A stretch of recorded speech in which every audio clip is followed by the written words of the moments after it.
Assalamualaikum warahmatullahi wabarakatuh. Halo semuanya, balik lagi bersama saya Akbar Taufik, peserta Latsar CPNS Kemenkes Angkatan 6 Balai Besar Pelatihan Kesehatan Makassar. Saya seorang dokter umum. Di video kali ini, saya akan menjelaskan environmental screening di lingkungan kerja saya di Rumah Sakit Umum Pusat Ibu Kota Nusantara. RSUP IKN terletak di kawasan inti pusat pemerintahan di Kabupaten Penajam Pasar Utara, Provinsi Kalimantan Timur, yang memiliki visi mewujudkan layanan kesehatan terbaik level Asia di Ibu Kota Nusantara yang standar internasional, inovatif, dan berkelanjutan. Dengan misi menghadirkan pengalaman pasien yang paripurna melalui peningkatan mutu pelayanan medis dan penunjang. Kedua, meningkatkan kapasitas dan kompetensi tenaga kesehatan melalui pengembangan dan pelatihan. Tiga, menjamin mutu klinis yang konsisten dengan menerapkan standar pelayanan medis dan penunjang berbasis bukti dan terkini. Keempat, menerapkan tata kelola rumah sakit yang transparan, efektif, dan efisien melalui digitalisasi sistem layanan dan teknologi kesehatan mutakhir.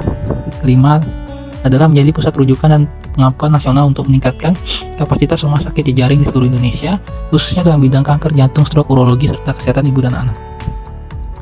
Untuk profil rumah sakit, di mana RSUP IKN menjadi rumah sakit vertikal Kementerian Kesehatan pertama dan satu-satunya di Kalimantan yang saat ini masih belum beroperasional penuh dan belum efektif menerima pasien, di mana fokus saat ini adalah mempersiapkan pemberkasan akreditasi sesuai dengan Starkes 2024 dengan SDM berjumlah 109 ASN dengan target layanan rawat inap 100 bed.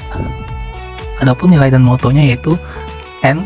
Niat tulus melayani, U. Unggul dalam mutu, S. Santun dalam bersikap, amanah dalam bertanggung jawab, normatif dan taat aturan, tangkap dan sigap, adil dan tidak diskriminatif, ramah lingkungan, dan aktif berinovasi, yang merupakan akronim dari Nusantara.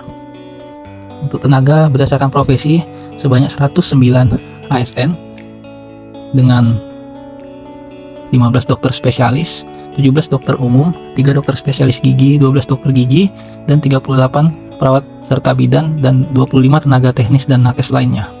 Untuk struktur organisasi sesuai dengan aturan Permenkes nomor 26 tahun 2022, di mana dipimpin seorang dirut rumah sakit, 5 ketua komite, dan 3 direktur.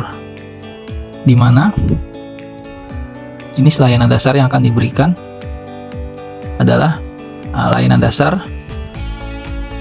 medis umum dan spesialis, IGD 24 jam, rawat jalan dan rawat inap, serta farmasi dan penunjang medis seperti laboratorium dan radiologi. Di mana untuk layanan unggulan yaitu kanker seperti radioterapi dan kemoterapi target, layanan jantung dengan kateterisasi dan bedah bypass, stroke dengan bedah tumor otak, urologi dengan transplantasi ginjal dan organ lainnya, dan KIA dengan program bayi tabung.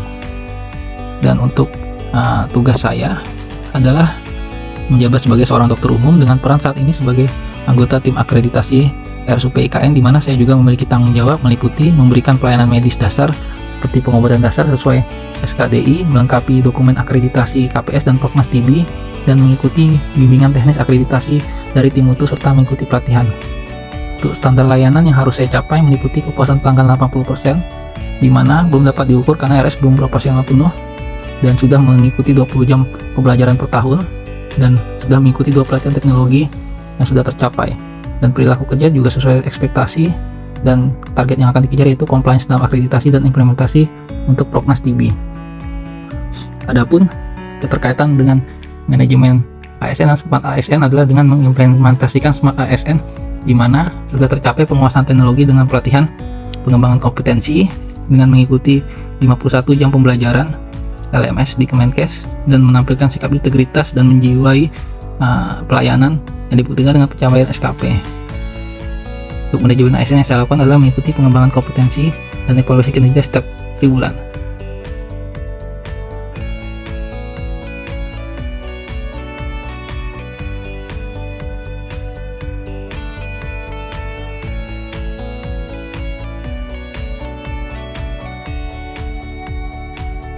Hambatan yang saya alami dalam pelayanan diantaranya RS yang belum beroperasional penuh, pelayanan pasien belum efektif, dan simulasi pelayanan yang masih terbatas, serta SOP masih dalam proses penyusunan. Adapun untuk hambatan dalam manajemen diantaranya adalah tim akreditasi belum optimal dalam bekerja, di mana diperberat dengan kurangnya personil SDM, koordinasi antar unit yang masih dalam penyesuaian, serta evaluasi kinerja yang belum efektif akibat dampak operasional rumah sakit yang belum berjalan.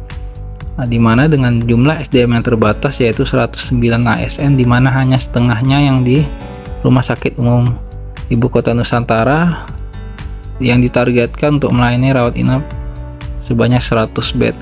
Dan untuk kendala pribadi yaitu dalam menyiapkan dokumen akreditasi, di mana tanpa data operasional yang memadai dan kurangnya pengalaman, sehingga perlu pendampingan intensif dari Dirjen Mutu Keslan dan koordinasi dengan berbagai pihak untuk melengkapi berkas. Terakhir, untuk hambatan dalam administrasi meliputi digitalisasi manajemen ASN seperti SIM RS yang masih dalam tahap awal pengembangan, integrasi dengan sistem Sinar yang diperlukan dalam proses akreditasi rumah sakit, serta sisrute untuk rujukan yang masih belum aktif, serta kelengkapan dokumen akreditasi di mana belum ada data historis operasional, serta kurangnya simulasi dan survei awal akreditasi.